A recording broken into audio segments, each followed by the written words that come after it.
baruti alobi na église na ye biso toza bandimi na ye alobi ki nga nazwi relève ya makambo wana yo na église no na Mbujimai yo na église no na Katanga yo na église na yo na Loja ekoswa yo pona nini baruti landa bango baruti landa bango les dieux de mon père mais papa na ope akufa Branham pe akufa yozo boya batu baloba les dieux de Branham mais yozo loba le dieu de ton père mais papa na ope akufa Branham a créé les écrivains oui ou non c'est faux le Bouddha Tungisa ba ancien il y a un message hein qu'est-ce qui se passe il faut batika côté ya kutu normalement moni ba papa na baté biso plus de 50 ans plus de 40 ans na katane ce que bas tout ça la bilan nini et produire tango bozo ba ke bampaka basaki le côté bateke le côté pana banene so basaki musala wana bozo cracher pe na tombe ya papa na bino tozonga bana nzambe bolungo na distraction oyo nyonso oyo Malachi 4 eye pona kosokola biso ngai yo nazalaki nani mais soki ezaki pona message ya Branham te nalinga nazala wapi kama nafika tu sors de quelle école unatoka kwa masomo kani baruti landa bango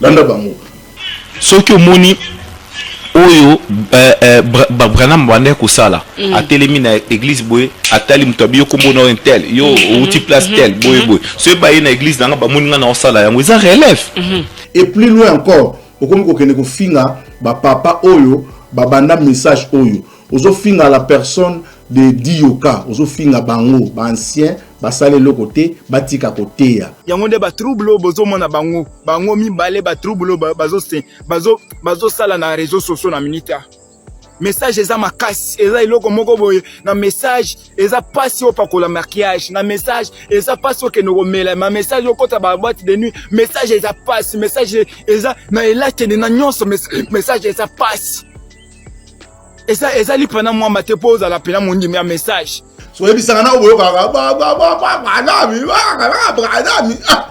wana message Branham vous blaguez avec les choses de Dieu bakolanda bino bato na tili kola bakolanda bino alanda ta bino budo bozo cracher na mémoire ya baruti kasongo baruti prêcher les messages message ya Branham mesokoli bato ebele bato mususu sikoyo lelo baoyo bakota na message bayoka guya message après un temps baye komona douleur que makambo tozo sala na oyo pena Branham aloba eza pena makasi toko supporter yango te photo bebisa yango nande ozomona ba trouble suko ba ser o na mwana mobali oyo mibali qui a dit au Branham n'a pas créé nani tuwati Branham mandaka terminons la citation de tomanisa kinsosi il a fallu que j'ai besoin d'un écureuil pour que je puisse les créer par la parole. Qui a créé les écureuils? Branham. Bien-aimés dans le Seigneur, shalom. À vous qui ont un grand cœur. Bino bao mitema nzamba pesa bino mitema malamu mitema kosunga Fondation Alendele na orphelinat Christ Rédempteur bana posa na bino bana posa lisungi na bino bano baboti bakenda bano bazala moya kotanga te bato bana besoin lisungi bino bato bana mitema malamu to bana posa ya lisungi na bino na orphelinat Christ Rédempteur la katia Fondation Alendele kanise loko eza yondolo bakie ozanzambe ya bana bitike yo mokolo bakie osungaka basi bakufela mibali pona nini pasi ya boye o nzambe. Ils ont besoin de vous, de votre pain, de votre bouteille d'eau, de votre soutien, et ça serait une bénédiction pour vous et pour votre famille. Que Dieu vous bénisse. Merci Nabalandi, la nouvelle tendance. Merci encore une fois sur vous dans vos maisons. Épiscope Oyambo, rendez-vous na Kitata, le grand Wazalendo du message. Nakanisi, ils a passé, na lalité. Donc on a comme téléphone, on a comment sonner ba rapport ba comment pesa on dirait ngane na bota sisi wote on dirait ngane na bota pasteur Carlos on dirait ngane na bota Bidozer on dirait ngane na bota Bijou 30 ngana bota bangote na bota bangote bango ba poni chemin na bango ko sakana Branham ngana na kata makam na bangote mais vidéo ba tindeli ngi salinga passe ko mona sisi wote biloko alobi sisi wote ya on tuna sisi wote avant ça l'émission on melaki mungulu on meli nini on meli mungulu sisi wote. Oh non, non, non, non, c'est pas normal, c'est pas normal, c'est pas normal. À chaque fois, toujours que, au moins, nous sommes sur ça, c'est très, très capital. Et bien, là, on a seki, mais je regarde la Sekarabino, hein, na Sekarabino. Pour la nini baloba qui na Bible qui bâtit sentinelle, Bible Biboy, Ézéchiel, ba télémisi sentinelle.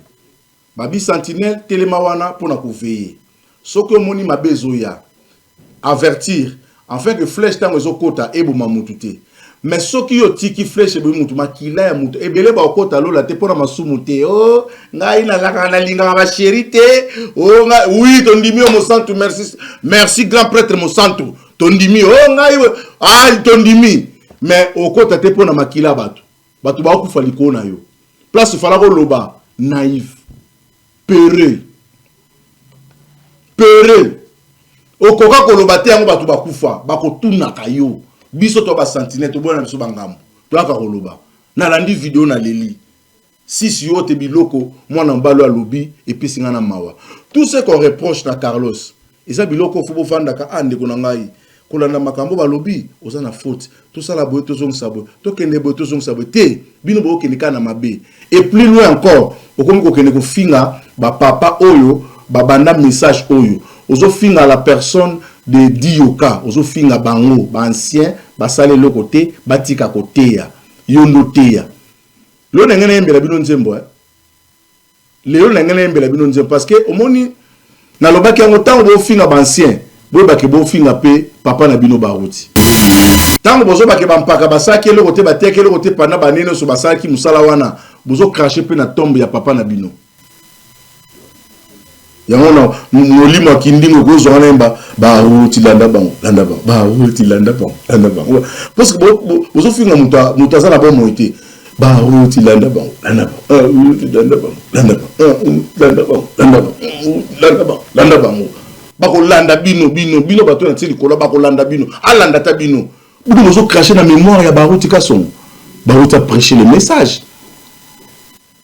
Malgré ça qui na makambo na etali makambo na nza muto ko juger za nzambe bozolo bana Dioka muto ko juger Dioka za nzambe ye mtabenga ki mtapesa ki mission o ba papa ne lo ni basali bango bato abebisi message pona nga bati côté ya sisi yote soko komi ko mela mungulu tika mungulu ezelo ko mabe tika retourna ngai asali sunini yo ya kaka na ba problème o ya kana ba problème sisi yote ngwa sa nini vidéo boyo ke ko sa bino passe na mutema tout ce qu'on reproche à ces gens il y a ce monde bien, à ce qu'on encourager.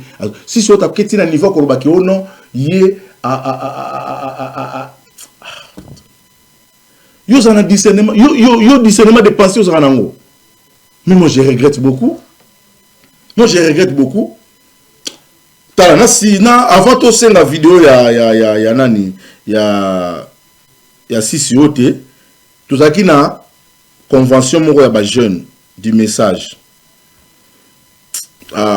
Nzamba pambola Silva Kwala, Nzamba pambola pasteur Nathan Epenge, Nzamba pambola les bulka du message du Foko du ciel, Makubungu, na Baxi Makubungu.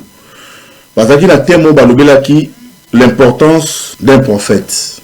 Prophète, importance na ezani na vie ya mutu. Topé na église, l'importance d'un prophète. Tout ça qui béni. Le pasteur du Fokodiciel le Boïka a Silisaki dimanche. Mais Ezaki mutula moi qui ngasa ba kitiri katara. Ezaki somote au pesimboa mbo lo bia ko liate. Au pesimboa mbo ko lia. O bando kima boye muselu ko esaki so biso batamakolo to ko leka. So ko na muselu wana yo mutamakolo ko leka. To revivre non infiniment ou après Sabino Bilo aussi sur ta salle, je regrette beaucoup. Je regrette à tant que Wazalendo. Mais lelo, on a été, on a été. Nous avons merci à Sisité Bana, ba Wazalendo, ba Bimi.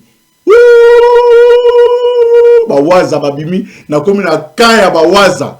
ngate na obete moi muka obeta bango wazalendo. Petit frère, que Dieu vous bénisse.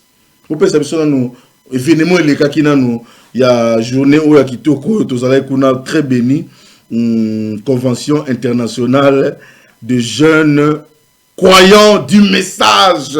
Faut pas que ça y a William Marion Branham message à kitoko. Vous voyez na télé un message tozui élément après tozongi. C'est Branham qui nous a fait sortir de la dénomination. It is Branham that took C'est la voix de the l'aigle denomination. qui a crié, Eagle that shouted, sortez du milieu d'eux. come out from their midst. Yo, You, you are none. who are you? Who are you? You are none. Who are you? Ouais, l'autre This is, you are nothing. Olignoko Kanana Branham. You want to Nous measure allons yourself te to donner Branham. le test branhamique. We're gonna give you a Branhamic Frère test. Branham, Brother Branham, fermez la respiration to close his pendant 2 heures. respiration for 2 hours. Yo, You, Yaka, come over Tokangayo Zolo. so that we can block your nose Dans 15 minutes. for 15 minutes. Okokufa. You will die.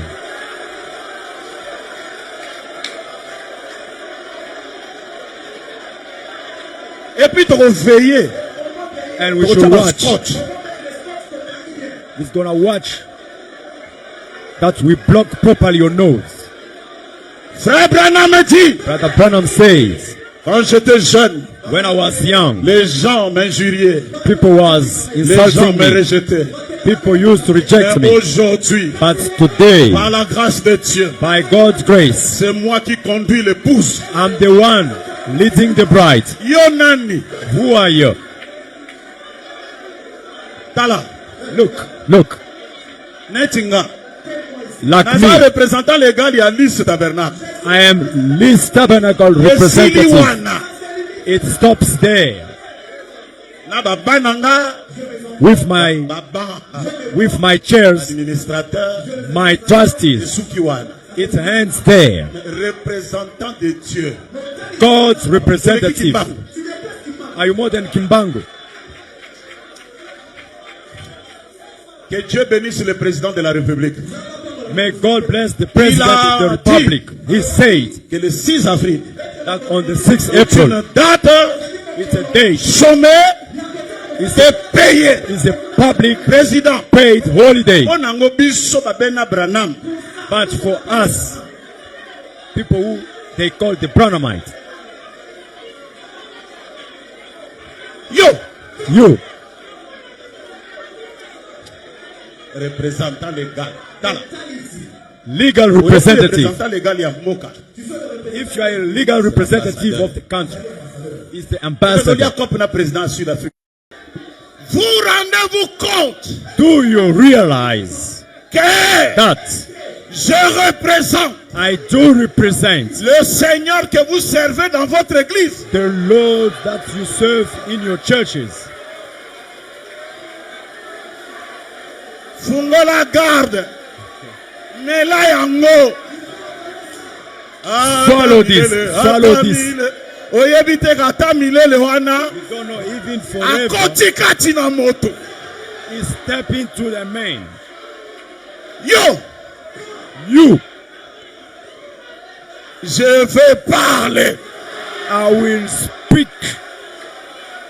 J'ai dit le représentant n'est pas la personne. I'm saying the representative Mais is not the rejeter man le himself, représentant. but rejecting the representative. Oh!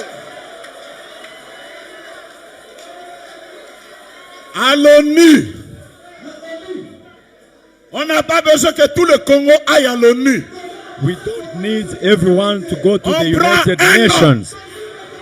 We En just cravate. take one man Il with s'assoit. a tie, and Il he's oublie sitting son there, nom de naissance. and he forgets his Et devant lui name, est écrit and before him it's written République Republic démocratique. of the Democratic Congo.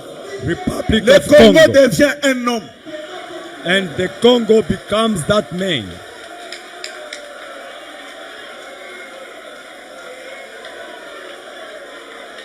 Papa, Soki alobi likambo.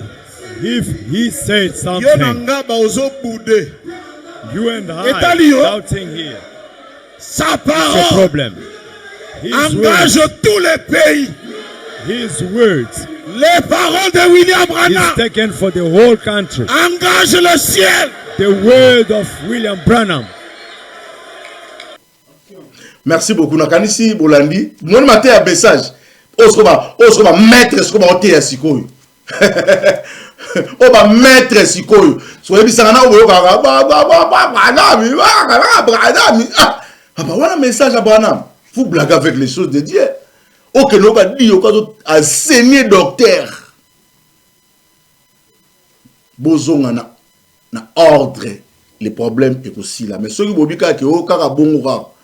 Oh, Boélibiso Marité, oh, le fils de l'homme. Oh, oh, le dieu de mon père.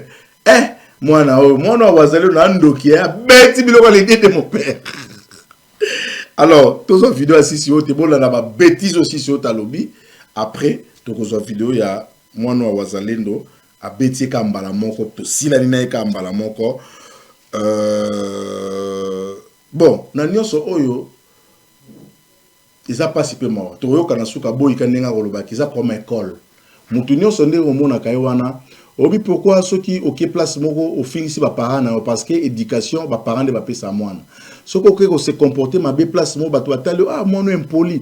Surtout ngana lobaka soko moni mwana muke azobanga mukolo te ko kende gauche à droite c'est un sorcier azandoki. Ndoki abanga ba te pona ni na butu tanga pumbora ya za mine milai azamu kola kala banga ba tuti. Mais ce que mon mutazo respecter bato ça na même na bato c'est un homme où il a eu éducation et pas ya ba parents na yango le coup Jésus azote ya ba loba nana melisa mono libele Jésus ko tabuka makambango donc tango te bato maman ni na melisa mono yo habité ya mama libele awate eza makambo ya koluka mama te eza makambo libele te makambo koluka mama te mais dis-moi bato babeke le coup mozonga pas maman melisa yango bato catholique bazwa moins 1% la bango ninga ba pesa mari mo honneur maman ni na melisa mwana o na pesa éducation tambola nango na pesa yango pasteur Félix abi eza mampa école ni otangi école a rumba école ni otangi école ni ni obimeli boyoka école a muto abimeli bino moboko kana mawa tout vidéo après to zongi soki bato bakoloba mingi na bomoi ya Moussa Nzambe Barouti, c'était parce que Bazako Lubango azaki ko s'autoproclamer qui azaki relève. Il y a William Branham, le prophète. Oui. Bazaki ko Lubango parce que Bazako Lubaki a mis moni le rôle à évêque général. Il y a message, il attend de la fin. Et bon, yo kasinanga bonoyo, ngezaki bongo, azaki mebenga relève de l'éternel, relève de prophète William Branham. Bon, yo banda o milo bela. Nazon dimango. Zondi mango? Oui, non, dis-moi. Mais ils basent libre. Est-ce que Barouti a imposé à Bango? Barouti a lobby na église nae. Biso toza bandimi nae. A lobby ki nga na zu relève. Ya makambwana. Yo na église no na mbujima. Yo na église no na katanga. Yo na église na yo na loja. Et ko soyo pour nanini. Les dossiers Moutolingi a une prophétie. Est-ce qu'il y avait des signes où ils ont démontré que réellement l'évêque général, Papa Barouti, Azaki Benda, vrai relève? Mais Moutozo est en pleine culture, Monango Wapi, na 4 églises Moutoko à partir à ce qui 3e niveau, Tina sa koufi sur place. Ce qui, Papa Barouti a la relève, il faut tout le Branham na ngonga wana pour na yakose kuisa Moutouana. Parce que yende Nzamba sale là. Mais Barouti a télémi a bengi kumba Moutouana a sécu. Kolo bango ils a relève to relève ils a relève. Ce que moni oyo Branham bande ko sala a télémi na église boy a tali mutabi yo kombo na tel yo outi place tel boy ce ba na église na ba moni na sala yango ils a relève. Hein? Il y a lobby na église naïe qui nga na zu relève boyo kasko Branham a lobby Branham a lobby boya na question réponse parce que pasteur Carlos Pautu ko ça la déclaration pas mo papa ouais natanga et parce que zaka kanyon sonde eloko moko frère Branham a lobby bo mais na paragraphe 391 na question réponse il y a 12 janvier 61 abi mais permettez-moi de dire ceci il viendra un message et il viendra un messager. Je crois que qu'il s'agit d'un homme, ce sera quelqu'un qui viendra après moi. Voyez, ce sera ... Mais ces messages que je prêche est le vrai message de notre jour. Et c'est le dernier message. Vous voyez ce que je suis en train de faire. Là, frère, je vous place, vous, dans la même position que moi, puisque vous êtes une partie intégrante autant que moi. Vous êtes des messagers de ces mêmes messages. Branham a expliqué le bique après ngai. OK. Batu mususu pa koya, mutu mususu pa koya, ako continuer la message. Après ako zo pe relève. Donc tout le bani ni sakola qui déjà. Ah, sakoli déjà. Boye ya. Ya oui. Ya nani? Ya bato bakoya na simanedo ba papa baruti. Ba biso oyo, ba serviteur de Dieu. Mosala nzambe nyonso aosa la relève wana parce que ba prana maza vivante ko baruti nenga kufi wana. Moi nana aosa la relève. Relève là qui c'est continuité. Ça la continuité, il y a message. Mais il y a moi la continuité dans quatre il y a Barouti Tabernacle ou bien un message d'une manière générale, il y a tant de la fin prêché par le prophète William Branham. Qu'on se le dise un peu. Il y a message. Il y a message. Il y a message. Relève tout ça là. Branham atika ba église, Branham atika des messages. Branham atika là mon église. Atika communauté tatiki message. Tout ça la relève, il y a message. On a ba mboka o Branham akoma te biso tozo komana message. Voilà. Mais nalobaka kaka, maloba na ye kaka. Les dieux de mon père, les dieux de mon père. Mais papa n'a pas akufa. Branham père akufa. Yozo boy bat baloba les dieux de Branham. Mais yozo loba les dieux de ton père. Mais papa n'a pas akufa. Tozonga. Bananzame bolungo na distraction oyo. Bolungo na distraction oyo nyonso oyo. Malachi 4. Eye pona kosokola biso. Ngai yo nazalaki nani? Ngai nazalaki nani? Mais soki ezaki pona message ya Branham te, nalinga nazala wapi? Message ya Branham esokoli bato ebele, bato mususu sikoyo lelo. Ba oyo bakota na message, bayoka guya message. Après ementa baye komona douleur ke makambo tozo sala. Na oyo pena Branham aloba, eza pena makasi. Toko supporter angote photo baby sa. Yongona ndi ozomona ba trouble sukoba ser o na mwana mobali o mibali yangonde ba trouble bozomona bango mibale ba trouble bazo sala na réseaux sociaux na minita message eza makasi eza iloko moko boye na message eza pasi opakola maquillage na message eza pasi okenogomela ma message okota ba boîte de nuit message eza pasi message eza na elate na nyonso message eza. Merci beaucoup nakanisi bolandi. Tala ba bêtise, tala biloko mwana oyo si so tazolo tala. Attends vous-même. Désolé, ça pas si peu mawa. Alors, to mona ki ndeko oyo ayaki kosala avocat du diable pour na pasteur Carlos. Aloba ki ba défense nyonso tant pasteur Carlos ayaki ko loba oya yede azo diriger message. Tu dis ça que zo diriger message à Facebook ya WhatsApp. Ozo diriger message à William Marion Branham te na sima na ngwa boya te na lobaki bongo te na lingaki na loba bongo te na lingaki na loba boye na lobaki na mon frère journaliste na bisi que pourquoi poni équipe pour laka pourquoi poni équipe ya illustration bazo tsela na likolo équipe ba 6 yote équipe ba bidozer équipe ba bijou 30 équipe ba bato ba telema pour combattre les prophètes de Dieu William Marion Branham.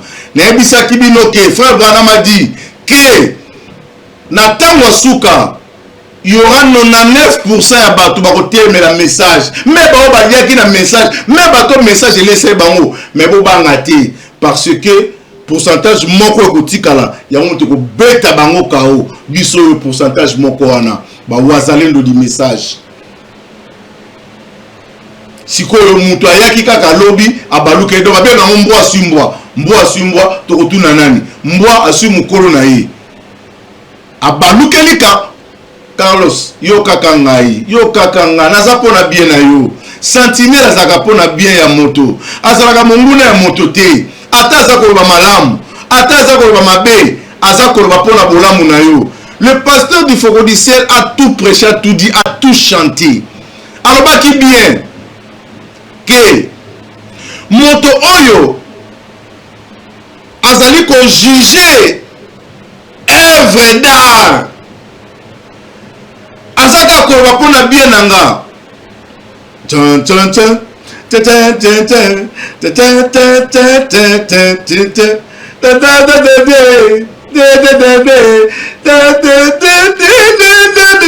baloba baloba batonga batonga bolingi nde koyoka mateya te boza okaweza baboza nde na kindoki nesikoza na kindoki boza nde na kindoki eloko wana générique eloko boza nde na kindoki boyebi message te baloba baloba bachola bachola nyonso se bolamu na ngai yo ntango asalaka eloko alakisi epai ya bato bakritike yango po ete na nsima kritike wana ya kotire bagen yango me bino bolingi te bakritike so bakritike no bafinganga bafingi yo te oyebi koteya te oyebi te mbwa asui mbwa tozwi video apres tozongi. Bien aimé, tout Éphésiens 4 n'est pas réellement le vêtement de Dieu. Là nous voyons le pasteur, apôtre, évangéliste, docteur, un voyant n'est pas réellement le vêtement de Dieu. Aujourd'hui, nous avons des loups vêtus de peau de brebis derrière la chair. Et nous devons observer ces gens-là et faire très attention à eux. Quelqu'un quand Frère Branham dit A, lui dit B. Celui-là, ce n'est pas le vêtement de Dieu.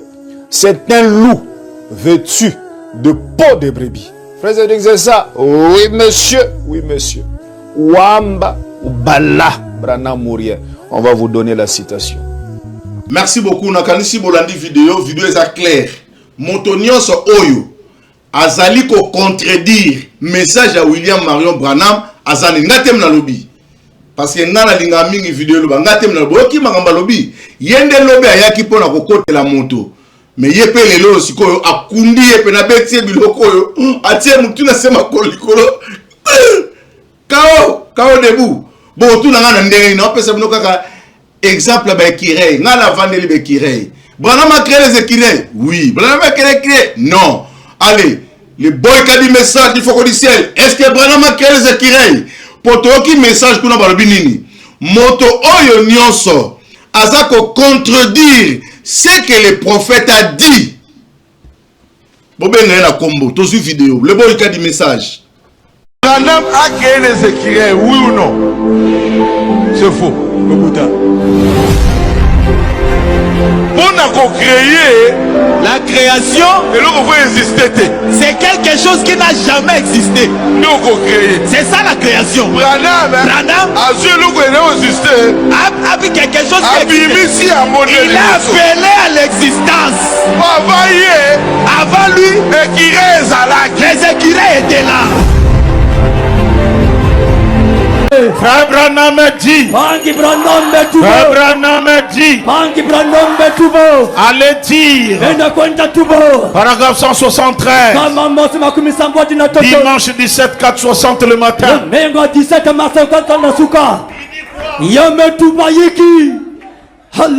J'ai demandé. D'où venaient ces écureuils? Il n'y en avait aucun là. Il n'y avait même pas d'endroit où il pouvait être. C'était juste comme sur un poteau téléphonique là. Et j'ai vu cela se produire 8 fois de suite. Et j'ai dit, je ne sais d'où ils viennent. J'ai dit, je sais une seule chose. Une fois, Dieu a essayé de confirmer un message à Abraham. Et il a amené un bélier à l'existence par la il avait besoin d'un bélier pour confirmer cela. Il a fallu que j'ai besoin d'un écureuil pour que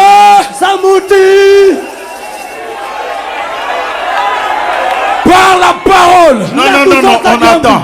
Ramenez-nous la chose là. Attendez, mettez un peu. Qu'est-ce qui ne va pas avec cette affaire?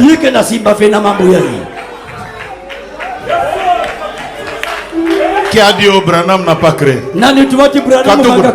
Terminons la citation. Il a fallu que j'ai besoin d'un écureuil pour que je puisse les créer par la parole. Qui a créé les écureuils? Branham. Amen. Amen. La gerbe agitée. Amen.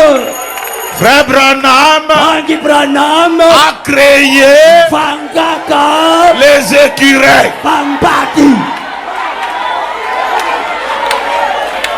Mais si tu ne crois pas ça, quel est le but du message? C'est de faire de nous des créateurs. Amen. Merci beaucoup. Nakanisi boyoki makamabeki. Donc c'est clair. Donc place wana et le komo rezati. Alors nalina poussa na susu pour la tolobela likambo eza ya mutuye ezalike tozo tuna ba origine ba makambo nyonso. Et uti wa makambo nyonso. L'autre fois na bisaki bino mon makambo nyonso Carlos azosala. Et uti na école ya uti. École ya uti. Il y a des fois un jour na bandako bana mission parce que ngana te ya kabango nyonso pour za épiscope wa yambo. Au moins na mukomsuna ya wana bali ko te ba mission na bali ko te ba nani boy ko kamate parce que ngana za ka papa épiscope.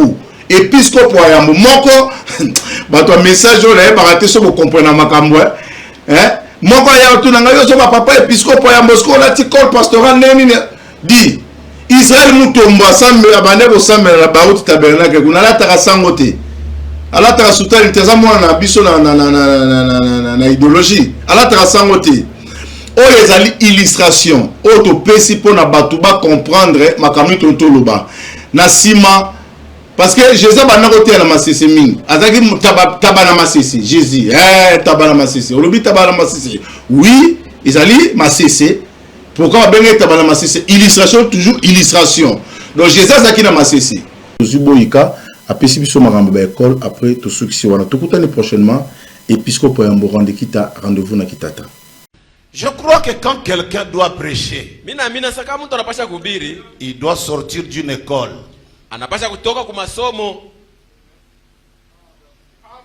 Il doit être d'une école. Quand vous regardez Silas, il n'y a pas à dormir. Il parle comme life. Et les choses qu'il accompagne, c'est comme life. Tu ne veux pas sortir comme ça comme Melchizedek. Tu n'as ni père et tu n'as ni mère. La mère c'est notre église et le père c'est notre pasteur. Oh. Question-réponse de dimanche 28, 6:59 le soir, paragraphe 25. Nous te demandons de bénir notre cher pasteur. Frère Neville qui se tient vaillamment année après année à son poste de devoir. Qu'il fasse chaud ou froid pour conduire et paître les brebis du troupeau qui se réunit ici. Nous prions que ton esprit repose sur lui et que tu lui viennes en aide. Bénis tous ceux qui sont en liaison avec le tabernacle.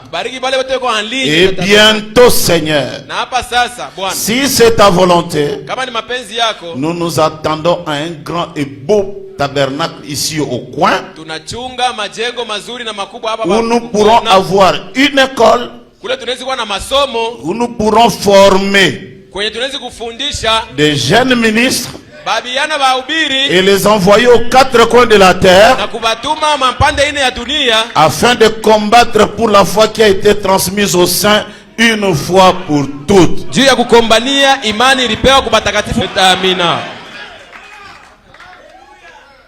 Après Noir, je les ai fait asseoir. Mes amis, mes collaborateurs. Bon, comme je veux voyager, je vais passer un peu plus de temps au Lubumbashi. Qui vous voulez qu'il vienne ici? Parce que Silas, ça serait bien. Ah, voyez, frère. Comme le pasteur Pascal est occupé, donc lui peut être là. Donc ce matin-là, Silas vient d'atterrir de l'aéroport de Pointe-Noire tout de suite là. Là, ils sont en route pour aller à l'église. Ils m'ont appelé. Mais il est où? Il est où? Moi, ça me fait de la joie. Après, ils m'ont rappelé encore. Non, non, non, il vient. Nous, on va chanter seulement quand il va sortir. Ça sera l'explosion. Voilà. Tu sors de quelle école?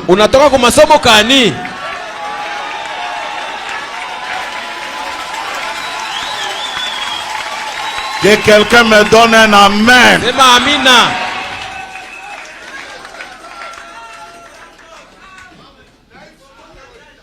Même sa manière de s'habiller. Hein? Oh. Et ça bongo.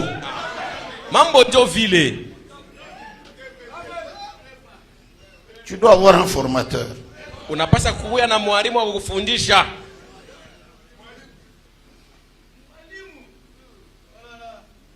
Si cela n'est pas le cas, ça ne va pas.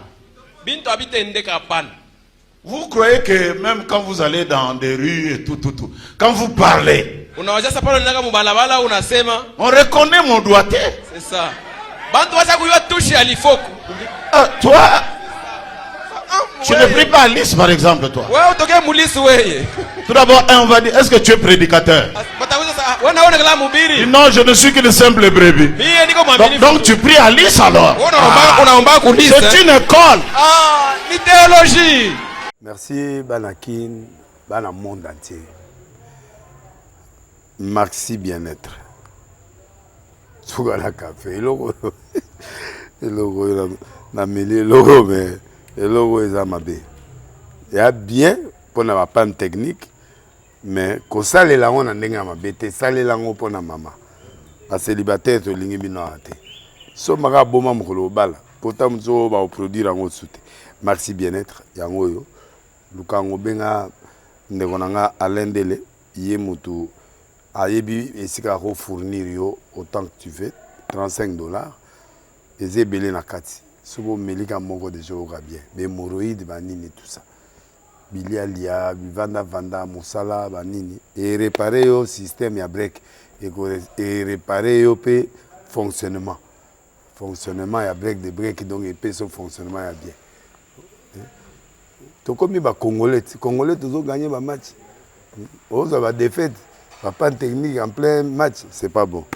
Zongela et loco. Nana c'est éviter de dire surtout ba pasteur, bodingo mela boyawa. Bo benga pena alendele na numéro na e pour bo benga pour bo loco. C'est important. Traitement poison anti-poison yango yo. Ne ba mususu mela en avant okende obima. O mela ngo.